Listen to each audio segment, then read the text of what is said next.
aware of our concerns about density and evacuation. They share our concerns. They do have to follow state law. However, they keep us in mind. They say they're talking about the Palisades in every one of their conversations, daily, if not, weekly, if not daily.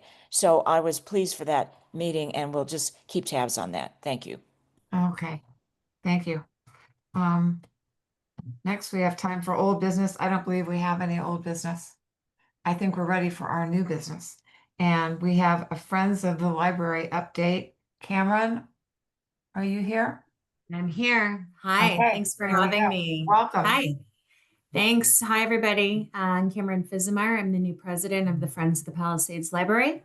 Joining me on this call is Caroline Nick, who serves with me on the board. She's our VP of Communications.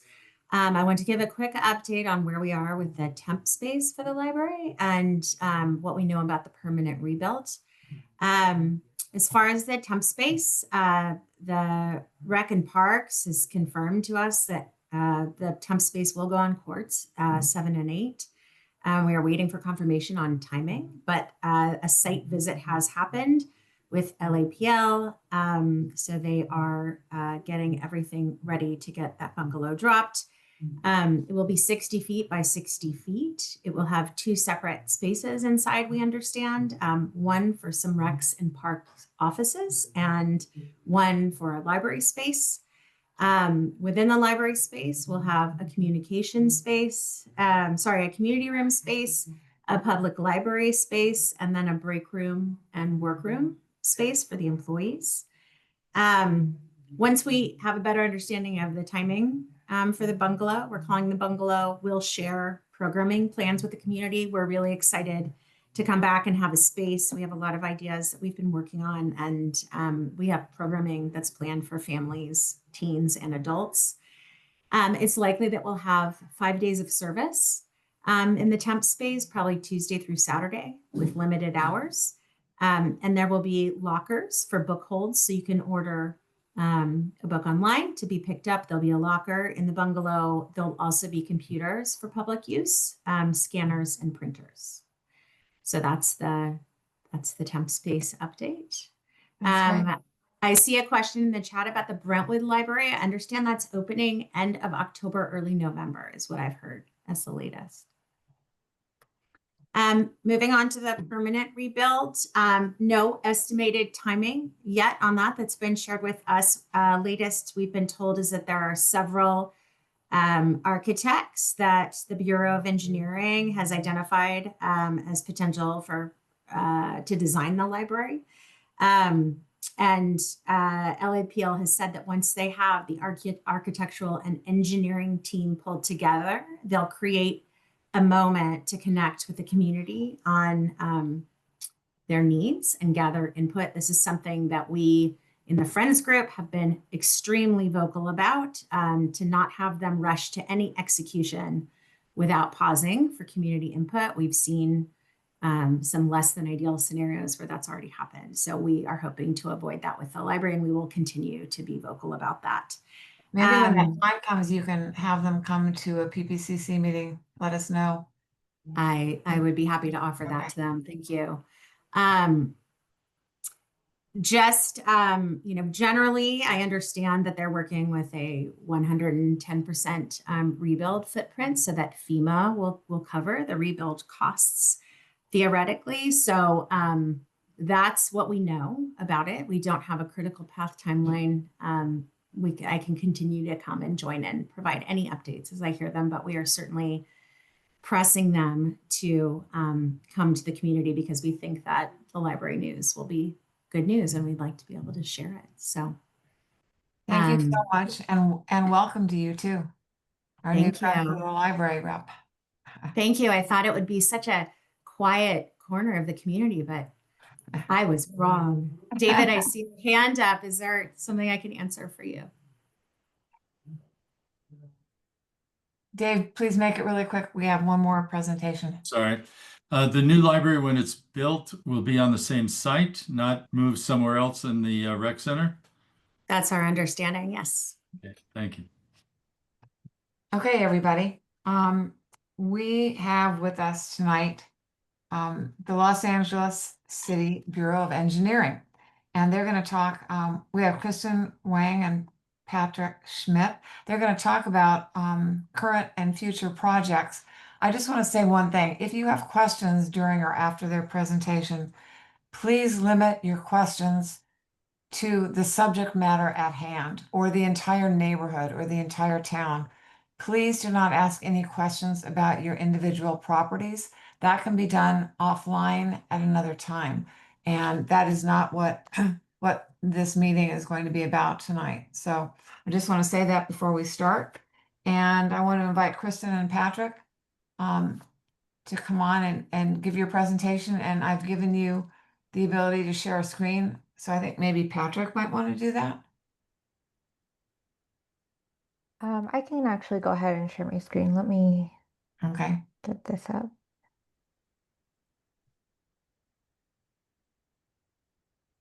All right. Are you able to see the presentation?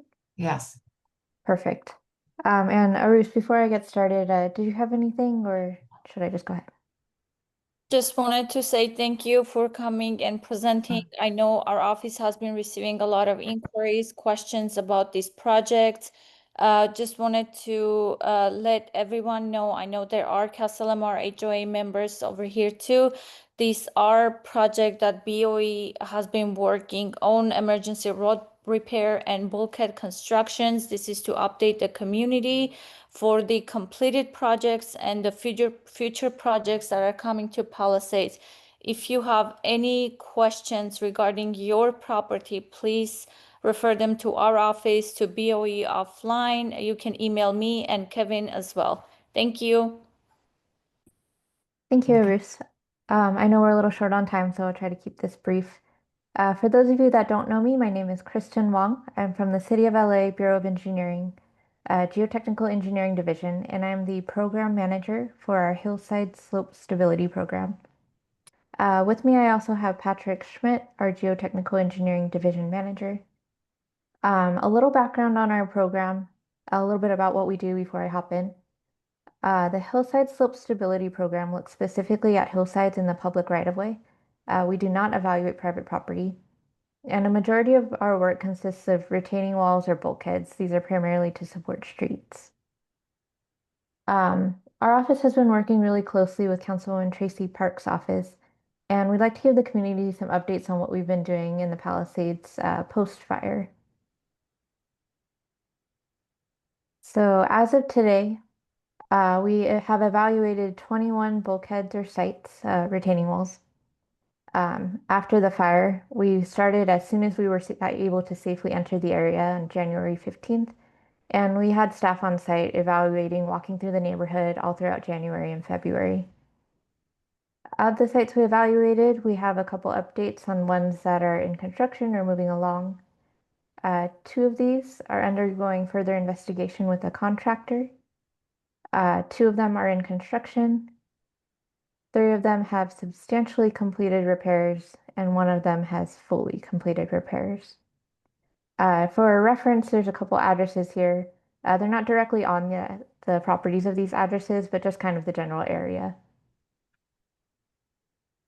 And then I have some pictures of post-fire and post-construction, just to give everyone a little bit of a better idea of what we've been doing. So these are our fully completed repairs near 17632 Castellamare Drive. Before, you can see there was a timber wall that suffered a lot of fire damage. And we've completed repairs here with a concrete and steel bulkhead to make it more fire resistant and to protect the roadway. Next, we have near 17470 Ravello Drive. This wall had partial fire damage, so we evaluated it with our structural engineers and determined that portions of the wall did not necessarily need a repair at this moment.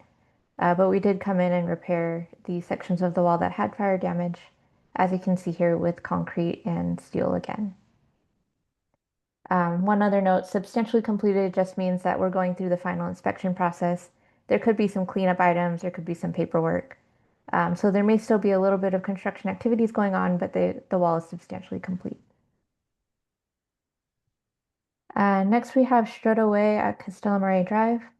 There was a lot of debris that had fallen onto the road here and blocked access.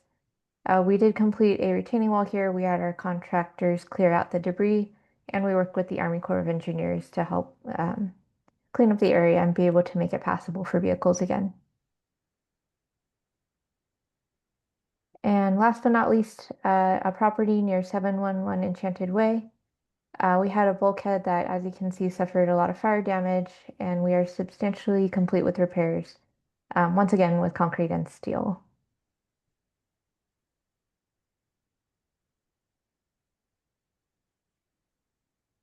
And that's all I had for presentations. I'm available for any questions or any other comments.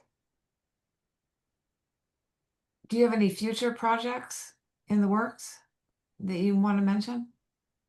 The ones that are, I guess, back to our status update, those are our ones that are currently active.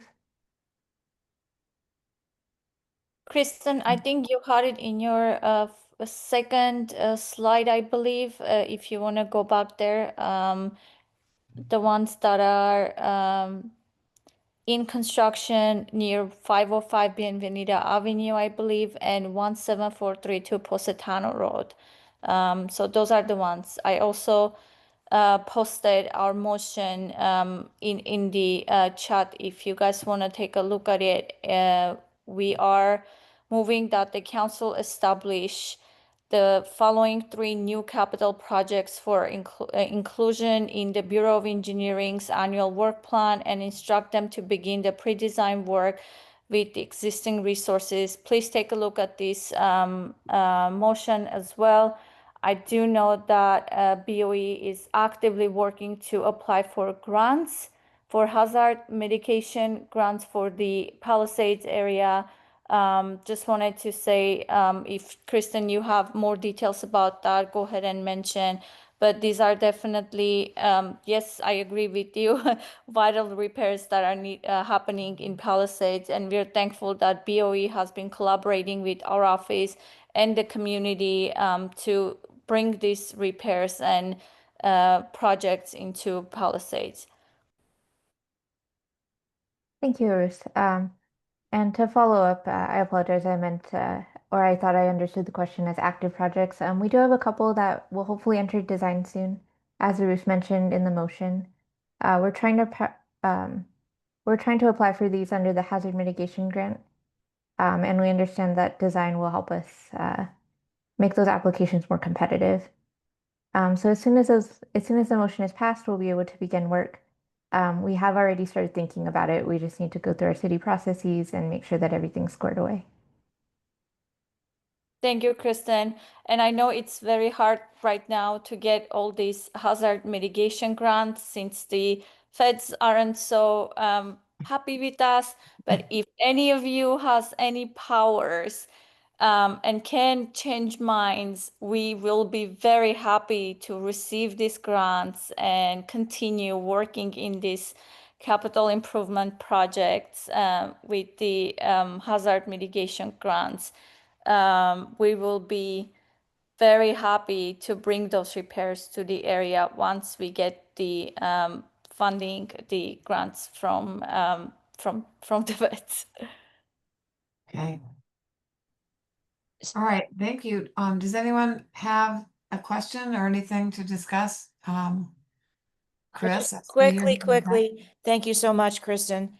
Can you forward these slides in PDF to Sue, and then we can put them, out to the public in our newsletter bulletin? Sure. Yeah, I can do that. Yeah, please do that if you can, soon as That would be possible. great. Thank you. Okay. Okay, Karen Ridgely. You're on mute, Karen. Okay, on Asilomar Boulevard in El Medio Bluffs, right at the cul-de-sac, we had been given a very future date where they were going to build up the curb because of water that was overflowing and going down into the mobile home park below. I drove there the other day and I saw completed curb, so I just wondered, I was never given an update on whether that was the project and it is completed, and there is not going to be any overflow of the curb getting down into the mobile park now. Do you know anything about that one? I am aware of the site. I wasn't aware that there was a new curb put in, but that's something we can look into and get back to. Okay, I could maybe call the person who was involved in the estimate and, like a year ago, year and a half ago, before it was done, I suppose. Anyway, thank you. Okay. Thank you. Ivo? Yes, hi, Ivo Vankov. Ivo, sorry. I have a couple of questions. I don't understand how 17432 Positano is in construction now, as it is not. Perhaps the construction contract is awarded, but it's no way near being in construction. B, I'd like to have an answer on the sizing of the proposed piles and the distance between them. Why are they at 10 feet on center when 8 feet on center is standard? Because 10 feet on center commands a huge profile. The things that you guys have specified are 36 by 330, which makes a 64-foot pile weighing about 22,000 pounds each. I would like to have some feedback on means of construction, and please don't tell me that this is up to the contractor. My house is right next to it. I'd like to have feedback on the contractor's bond, performance bond, and insurance for public property and private property. From my experience, I don't see a reasonable way to put in these profiles, A, without splicing, or B, without an airdrop. And I don't think it's reasonable to start construction mid-December, as I have contacted national steel suppliers, and the profiles could have been delivered mid-October, and galvanizing and painting them doesn't take nearly 2 months at all. So with all due respect, I really would like to have some input on that. And secondly, I'd like to have an answer on why the strato wall that you showed in a picture is out of plumb in general. I went there and I measured the piles, and each one of them crosses the marks on a level. And B, they are not 8 feet on center as specified. C, the way this thing is right now, it promotes spilling of the landslide debris to the right of the wall in your picture, coming down to Stretto and Castellamare again. The contractor had all the K-rails in the world there, and then they packed them and went away. Further, the Army Corps of Engineers graded the pad, which they left pretty much flat with an almost vertical cut right behind the wall. So I would strongly encourage, since BOE already has ROEs from the homeowners there, to regrade that to some kind of reasonable, at least 1-to-1 slope. So kindly address those issues. Thank you. Okay, Ivo, that might be a bit much for them to address tonight. Can you put your contact information in the chat? You have my contact information. We Everybody all has. do have your contact information, Ivo, and we can definitely tackle those issues offline. I know Sue and everybody else have been very patient with us. Let's discuss this with Kevin and our office offline, Ivo. Thank you. And I know these are questions you have asked all of us already. We I've would been be doing this happy. for 7 months, Aruz. Thank 7 you. months. Okay, Ivo, I am here. we're gonna have Very to wind welcome. up. We're gonna have to wind up. Okay, so everybody, have a good weekend. Think about going to CVS and having a good time. And you can always email us if you have any questions. Otherwise, the meeting is adjourned. Okay? Yeah. So thank you all very much. Thank you. Okay, Thanks so much. bye-bye. Thank you. Bye. Thank you.